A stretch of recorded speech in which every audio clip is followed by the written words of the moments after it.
체질 인류학의 주요 개념으로서의 적응이 뭐냐는 거죠. 적응, 어댑테이션인데요. 적응이 뭐냐.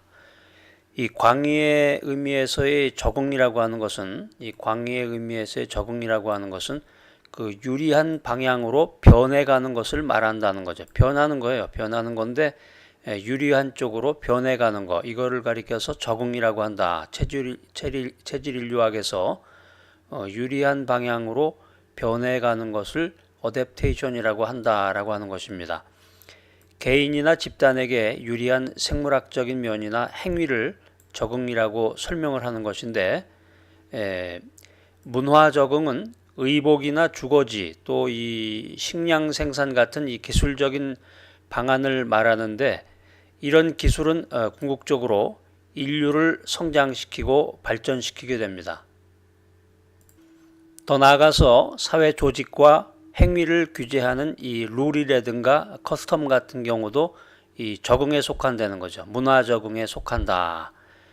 그래서 예를 들어서 이제 어떤 사회에서 이제 애를 낳고 산모가 이제 애를 낳은 다음에는 성관계를 피해야 된다고 하는 그런 생각을 갖게 되는데, 이런 믿음은 인구 증가율에 영향을 미친다. 이런 점에서 이것은 이제 하나의 적응에 속하는 것이다. 이렇게 설명을 할 수가 있겠고요.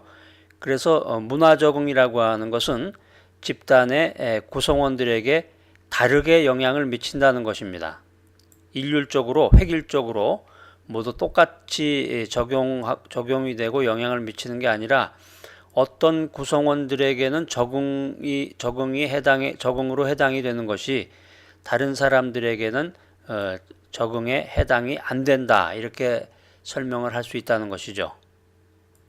예를 들어서 새로 공포되는 세금에 관한 그 법률이 어떤 사람에게는, 어떤 집단에게는 이익을 주지만 또 다른 집단, 또 다른 사람에게는 불이익을 줄 수 있다라는 것입니다. 또 인구 증가의 감소, 인구라는 게 이제 늘어날 수도 있고 줄어들 수도 있는데, 요즘 이제 전 세계적인 추세가 인구가 이제 감소되는 경향이 있죠.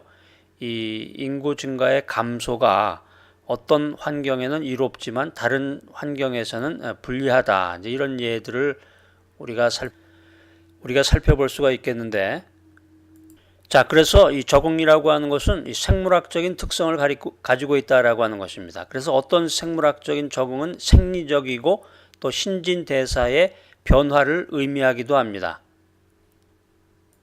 예를 들어서 날씨가 매우 더울 때 땀이 나죠. 날씨가 더우면 이제 땀이 나는데 보통 땀을 흘린다고 그러는데, 이거는 이제 짧은 기간의 생리적인 대응으로 이 땀이 나면서 땀을 통해서 열을 식힘으로써 일정한 체온을 유지하게 해주는 것인데, 추울 때도 마찬가지입니다. 추울 때는 또 반대로 몸이 떨리는데 바르르 이렇게 떨리거나 그러죠. 추울 때 몸이 떨리는 것은 생물학적인 적응의 한 경우이다라는 것입니다. 날씨가 더울 때 땀을 흘리는 것, 또 추울 때 몸이 떨리는 것, 이런 것들은 이제 생물학적인 적응의 한 경우라고 설명이 될 수가 있는데, 추울 때 몸이 떨리면 이 몸에서 신진대사율이 증가해서 몸에 열이 나게 만든다는 거죠. 그런데 이 주목할 점은 이 생물학적인 적응은 유전적인 경우가 있다는 거죠. 여러 세대에 걸치면서 생긴 이 유전자의 변화는 생물학적인 특성의 변이를 불러온다라고 하는 것입니다.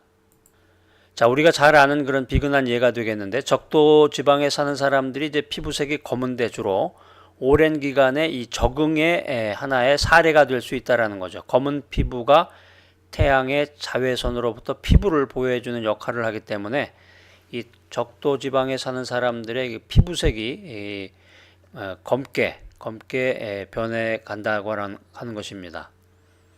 그래서 인류학자는 문화 적응과 생물학적인 적응의 본질을 이해하기 위해서 인류의 변이와 진화의 유형을 연구 관찰하게 됩니다.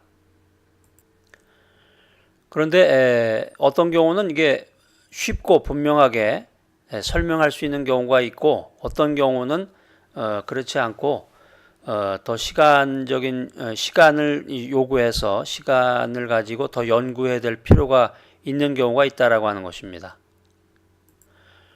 우리가 적응에 관해서 말할 때 항상 두 개의 중요한 규칙을 생각해야 되는데 그게 뭐냐면은 첫 번째는 적응은 특별한 환경에서만 일어난다고 하는 것입니다.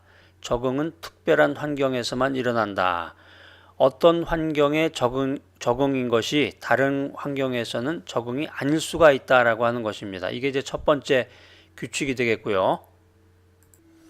두 번째 중요한 규칙은 뭐냐면은 모든 행위와 이 생물학적인 면이 꼭 적응의 결과는 아니다라는 점입니다. 예를 들어서 이 사람의 아래턱 끝이 앞으로 나온 것은 적응에 따른 이 기능적인 결과가 아니라 턱에서 성장률이 다르기 때문이다라는 것이죠.